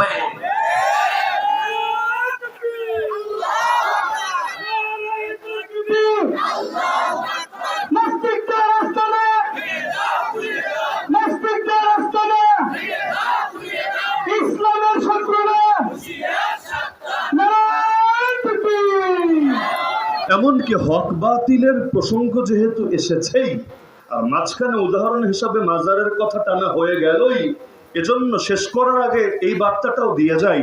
যেহেতু মাজার নিয়ে এখন গোটা দেশ না গোটা বিদেশে গরম হয়ে গিয়েছে, আন্তর্জাতিক মিডিয়াগুলোর মাথায়ও আসমান ভেঙে পড়েছে যে বাংলাদেশে সব শেষ, সব শেষ, সব শেষ, সব মৌলবাদী জঙ্গিবাদীদের দখলে চলে গিয়েছে, মাজার পর্যন্ত ভেঙে তছনছ করে দেওয়া হচ্ছে। এমন রিপোর্ট আসছে নাকি আসছে না? আসছে নাকি আসছে না? এখন আসার পরে কেউ আবার অতি সুশীল হয়ে যাচ্ছে, কেউ আবার বেশি খেপাটে হয়ে যাচ্ছে। অথচ আমি মনে করি হক হলো এই দুইটার মাঝামাঝিতে। একটু ক্লিয়ার করে বলি যাতে করে বদহজম না হয়। কারণ খাবার না খেলে সমস্যা নেই, সর্বোচ্চ একটু গ্যাস্ট্রিকের ব্যথা করবে, তো খেয়ে যদি হজমে ঝামেলা হয়, বদনা নিয়ে বারবার বারবার বারবার দৌড়াতে দৌড়াতে পরে অনেক সাধনা যাবে। এজন্য একটু বুঝিয়ে না বললে অনেকের ঝামেলা। বুঝাতে চাই একটা, রাষ্ট্রে গিয়ে বুঝে আরেকটা, পরে ওইটার দায় আবার চাপাতে চাই আমাদের কাছে। ইতিমধ্যে রাষ্ট্রের কর্ণধারদের মধ্যে কেউ কেউ তো খেপে গিয়েছে আমাদের উপরে। আরে কি বলতে চায়, আমাদের বিরোধিতা করতে চায়। আসলে বিরোধিতা তিরোধিতা বিষয় না, আমরা হকের ব্যাপারে কারো সঙ্গে আপোষ করতে রাজি না। তুমি হকের পক্ষে থাকো, আমরা তোমার পক্ষে আছি। আর তুমি হকের বিপক্ষে যাবা, তুমি আমার বাপ হলেও তোমার ছাড় দিতে আমি রাজি না। তাহলে মাজারের ব্যাপারে একটা মূল নীতি মাথায় গেঁথে রাখেন খুব ভালো করে। যেখানে আল্লাহর ওয়ালিরা শুয়ে আছেন, অর্থাৎ তাদের কবর, সহজ ভাষায় এটাকে মাজার বলা হয় কেন? মাজার শব্দের অর্থ হলো যেটা বেশি বেশি জিয়ারত করা হয়, জিয়ারতের জায়গা। যেমন মসজিদ মানে কি? সেজদার জায়গা। মাদ্রাসা মানে কি? ক্লাসের জায়গা, দার্সের জায়গা। তাহলে যেখানে বেশি বেশি দার্স হয়, নিয়মিত দার্স হয়, সেটাকে মাদ্রাসা বলে। যেখানে নিয়মিত সেজদা হয়, ইবাদত হয়, সেটাকে মসজিদ বলে। তো একইভাবে যেটা নিয়মিত জিয়ারত হয় সেটাকে কি বলে? মাজার বলে। তাহলে ওলিদের মাজার বলতে আমরা বুঝাই যেখানে আল্লাহর কোন ওলি শুয়ে আছেন। শাহজালাল রহমতুল্লাহ আলাইহি শুয়ে আছেন, শাহপরান রহমতুল্লাহ আলাইহি শুয়ে আছেন, খাজা মঈনুদ্দিন চিশতি আজমিরি শুয়ে আছেন, সুলতানুল আউলিয়া খাজা নিজামুদ্দিন শুয়ে আছেন। এটাই তো, নাকি আপনারা ভিন্ন কিছু বুঝেন?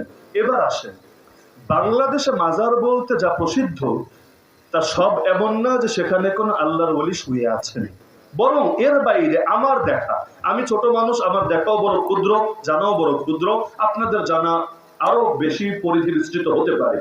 আমি ওলিদের কবর ছাড়াও দুই রকম মাজার চিনি বাংলাদেশে। আপনারা চেনেন কি চেনেন না আমারে বললেন। আমি আরো দুই রকম মাজার চিনি। একরকম মাজার হলো ওখানে কেউ শুয়ে নাই, ওখানে কিছুই নাই, এটা পুরাই হাওয়ার উপরে বিনা পুঁজির ব্যবসার জন্য বানিয়ে নেওয়া হয়েছে। যেমন একটা উদাহরণ দিলে খুব ভালো ক্লিয়ার হবে।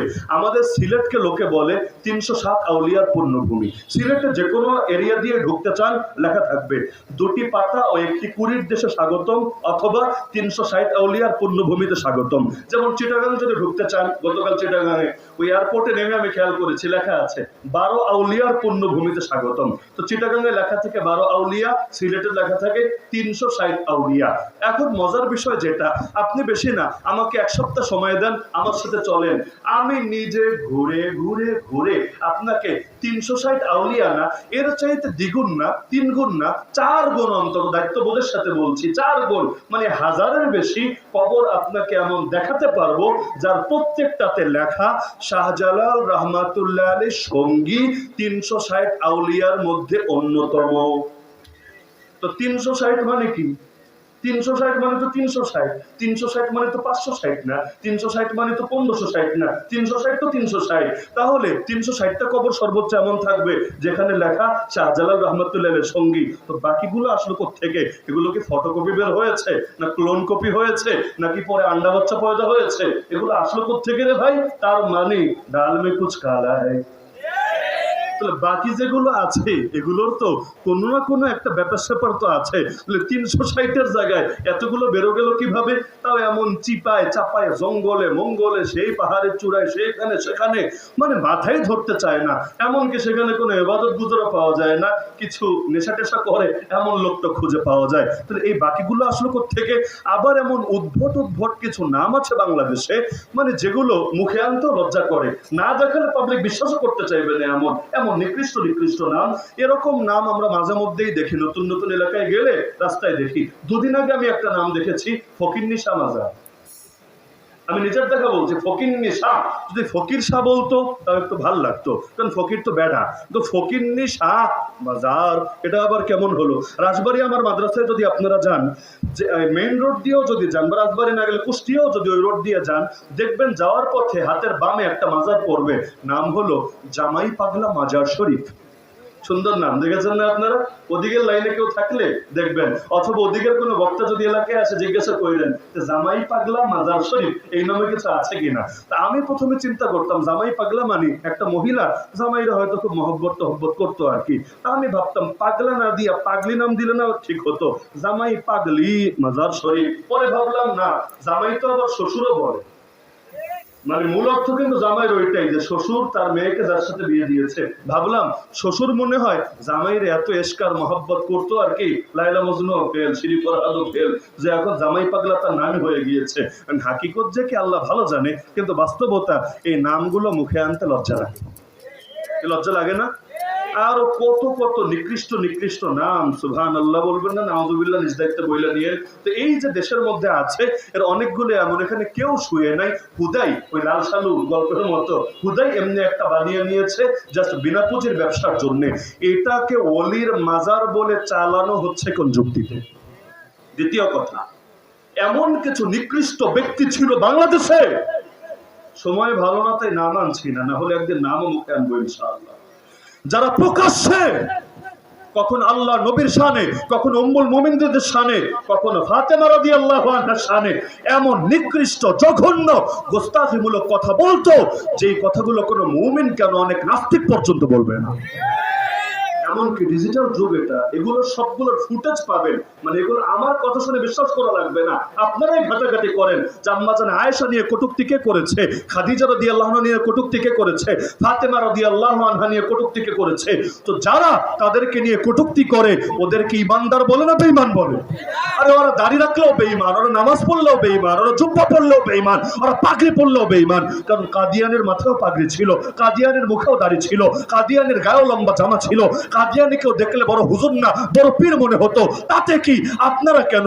গোটা দুনিয়ার সর্বস্তরের মুসলমান একমত, এমনকি সুন্নি রাখেন শিয়ারা পর্যন্ত এ ব্যাপারে একমত যে কাদিয়ানি মুসলমান না, কাদিয়ানি কাফের। এমন কাফের যে তাদেরকে জেনে বুঝে কাফের মনে করবে না, তারাও কাফের। কেন? কারণ পাঞ্জাবি পায়জামা দিয়েই যদি কারো ইমানদারি নির্বাচিত হয়, আবু জাহালকেও ইমানদার বলতে হবে। কারণ মক্কার অনেক কুরাইশের মুখে দাড়ি ছিল, এটা তাদের জাতিগত সিস্টেম। ওদের গায়ে জামা, এখনো দেখেন না জামা গায়ে দিয়ে নাচে, জামা গায়ে দিয়ে ডান্স করে, মদ খায়। কেন? এটা জাতীয় পোশাক আর কি। এটা এজন্য না যে হুজুর মানুষ জামা গায়ে দিয়েছে।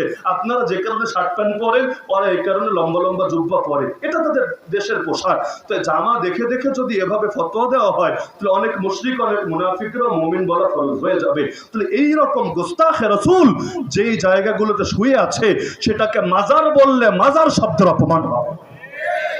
আর যদি বলে ওলিদের মাজার, তাহলে তো না চিনেছে ওলি, না চিনেছে মাজার। কারণ যে আলুরে পটল বলে, আলুকে পটল বলে, এর দ্বারা একটা জিনিস প্রমাণিত হয় না, দুইটা জিনিস প্রমাণিত হয়। কি কি জানেন? 1 নম্বর, ও আলু চেনে না। 2 নম্বর, ও পটল চেনে না। বলবেন দুইটা কেমনে? কারণ কোন একটা যদি চিনতো, এই ভুলটা সে করতো না। আসলে দুইটার কোনটাই চেনে না। তো যে এরকম গোস্তাখে রাসূলরা যেখানে শুয়ে আছে, ওটাকে বলে ওলিদের মাজার। ও না চেনে ওলি, না চেনে মাজার, না চেনে ইসলাম, না চেনে দিন, আসলে কিছুই চেনে না, না ঘাড়কা না ঘটকা। তাহলে কয় রকম মাজারের সংজ্ঞা দিলাম আমি? 3 রকম। এক হলো আসলে কোন ওলি শুয়ে আছেন, ওলির কবর। 2, কেউ শুয়ে নাই, কিচ্ছু পাওয়া যাবে না। ইতিহাস দিয়ে এবং সেই এলাকার আদিবাসীদেরকে দিয়েও কোনো তথ্য প্রমাণ করতে পারবেন না। শুনবেন 50 বছর আগে একজন স্বপ্ন দেখে এমনি একটা বানিয়ে নিয়েছে, অথবা একটা বদনা ভেতরে রেখে কবরের আকৃতি দিয়ে বদনাশা নাম দিয়েছে, অথবা একটা মগ রেখে দিয়ে মগ নাম দিয়েছে, অথবা এখানে একটা শিকল টিকল রেখে দিয়ে তালা বাবা, শিকল বাবা ইত্যাদি একটা নাম লাগিয়ে দিয়েছে। আসলে কিছু নাই। আর কিছু হলো এমন যেখানে বেয়াদব শুয়ে আছে, গোস্তাখে রাসূল শুয়ে আছে, বেঈমান শুয়ে আছে, এগুলোকে ওলি বা মাজার বলার কোনো অপশনই নেই। তাহলে এই শ্রেণী পেলাম কয়টা? শ্রেণী পেলাম কয়টা? 3টা। এর মধ্যে বাকি 2 নম্বর আর 3 নম্বরে যা বললাম, মানে ভণ্ডামের যে 2টা, এগুলোর ব্যাপারে রাষ্ট্রের করণীয়, সরকারের করণীয়, এগুলোকে ভেঙে গড়িয়ে দাও। জনগণের করণীয় বলি নাই। কার করণীয় বললাম? কার করণীয় বললাম? কারণ রাষ্ট্র কখনো ধোঁকাবাজের সঙ্গী হতে পারে না, রাষ্ট্র কখনো অন্যায়কে শেল্টার প্রশ্রয় দিতে পারে না। এটা অনৈতিকতা, এটা অযৌক্তিক। সুতরাং যারাই ক্ষমতায় আসবে, আমি মনে করি এটা তাদের নৈতিক দায়িত্ব। একে তো জাতিকে সচেতন করা, 2 নম্বর এগুলোকে ভেঙে গুড়িয়ে দেওয়া। কারণ প্রত্যেকটাকে কেন্দ্র করে প্রচুর পরিমাণ অনৈতিক কাজ চলে। দেহ ব্যবসা থেকে শুরু করে, মাদকদ্রব্য সেবন থেকে শুরু করে, এমন এমন নিকৃষ্ট কাজ চলে যেটা অনেক সময় পতিতালয়কে হার মানাবে। তাহলে এগুলো বন্ধ করা তাদের কাজ নাকি কাজ না? আরে কাজ নাকি কাজ না? আর রাষ্ট্র যদি এই কাজগুলো করে, জনগণের কিচ্ছু করা লাগবে না, জনগণ তাদের পক্ষে থাকবে। কারণ যে ভালো কাজ করে মানুষ তার মাথায় তুলে রাখবে, এটাই যুক্তির কথা। ভালো কাজ করলে মানুষ দৌড়ানো দিয়ে ভাগাবে না, এবং তাড়াতাড়ি করে পালাতে গিয়ে নিজের বিদেশি আসবাবপত্র ফেলে যেতে হবে না, এটাই স্বাভাবিক কথা। আর প্রথম শ্রেণীর যেটা আছে, মানে আল্লাহর ওলিরা শুয়ে আছেন, এরকম জায়গা যেটা আছে, সেগুলোর ব্যাপারে করণীয় হলো সংস্কার করা। কি করা? সংস্কার ভিন্ন জিনিস, ভাঙাচোরা ভিন্ন জিনিস। পার্থক্য বুঝেন না? পার্থক্য বোঝেন কিনা? আল্লাহ নবী বাইতুল্লাহ সংস্কার করলেন কিভাবে? 360টা মূর্তি ঢুকেছিল, নবী সেটাকে পবিত্র করলেন, এগুলোকে বিদায় করলেন। তাহলে আল্লাহর ওলিরা যেখানে শুয়ে আছে, সেখানে যেই যে অনৈতিকতা চলছে, তারাই অনৈতিকতাগুলোকে বন্ধ করবে। যেমন আমাদের সিলেটের শাহপরান মাজার, এটা হলো সবচেয়ে প্রকৃষ্ট নমুনা। আলহামদুলিল্লাহ। বলবেন কিভাবে? এখানে দীর্ঘকাল পর্যন্ত অনৈতিক কাজগুলো চলতো। এই মাত্র কয়েকদিন আগে এলাকাবাসী এবং আলেম ওলামা, সচেতন মানুষরা মিলে তার উদ্যোগ নিয়েছে, আমরা এগুলো বন্ধ করব।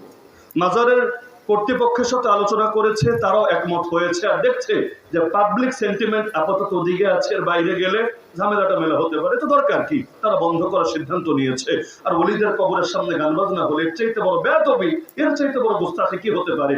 যেই মানুষগুলো বিদেশ থেকে এসে এখানে জান কোরবান করেছে ইসলামকে সমুন্নত করার জন্য, আর তাদের এই জায়গাগুলোকে যদি এখন অন-ইসলামের চর্চা কেন্দ্র বানানো হয়, এর চাইতে আফসোসের বিষয় আসলে কিছু হতে পারে না। তারা উদ্যোগ নিয়েছে, ঘোষণা দিয়েছে, এবছর থেকে সেখানে এই জাতীয় কোনো অনৈতিক কাজ, মাদক সেবন হোক, নেশা হোক, নারী পুরুষের অবাধ ফ্রি মিক্সিং, মেলামেশা হোক, কোনোটাই চলবে না, বন্ধ হয়ে গিয়েছে। এমন কাজ আমি দেখেছি বিবিসিতে পর্যন্ত রিপোর্ট করেছে, এদের সাক্ষাৎকার নিয়েছে, জঙ্গিবাদ, মৌলবাদ, উগ্রবাদের কিছু ব্যাপার স্যাপার ঘটেছে কিনা, বললো না, এগুলো কিছুই না। আমরা স্বতঃস্ফূর্ত ভাবেই অনৈতিকতা রুখে দিয়েছি। আমি মনে করি এটা গোটা দেশের জন্য একটা উত্তম নমুনা।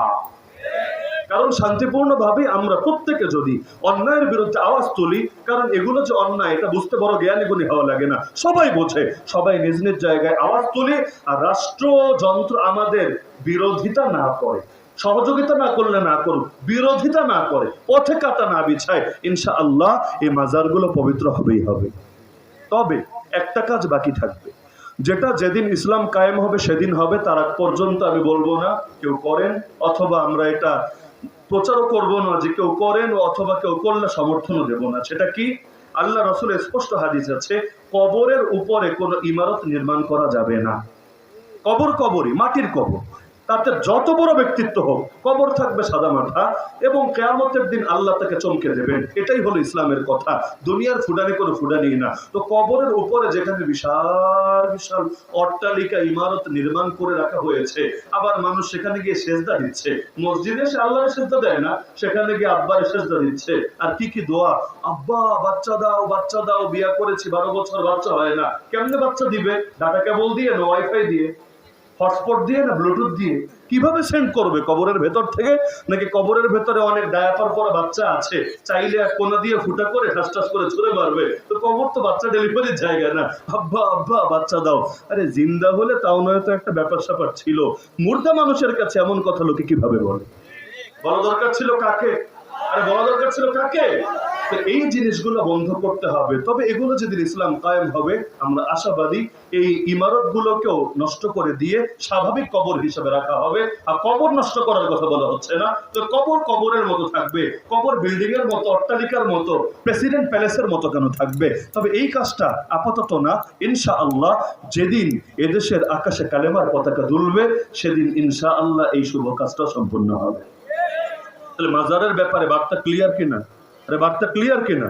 তা আমরা এর চাইতে বেশি বাড়াবাড়ি চাচ্ছি না, যে এটাকে কেন্দ্র করে সেই সংখ্যালঘুদেরকে ছাড়া একসাথে মিলিয়ে তারপর অন্য কেউ এটাকে চান্স দিয়ে কাজে লাগাক, আমরা এটা চাচ্ছি না। তবে আমরা এটা বলবো যে জনগণ যাতে নিজেরাই অন্যায় কিছু না করে ফেলে বা আইন নিজের হাতে তুলে না ফেলে, মব জাস্টিস যাতে না হয়, এজন্য যারা ক্ষমতায় আছেন আপনারাই উদ্যোগ নেন, আপনারাই তদন্ত করেন কোনটা ওলির মাজার আর কোনটা হাওয়া হাওয়া কিচ্ছু না, পুরাই 2 নম্বরই ব্যবসা, আর কোনটা হলো গোস্তাখে রাসূলের জায়গা, এগুলো ক্লিয়ার করেন।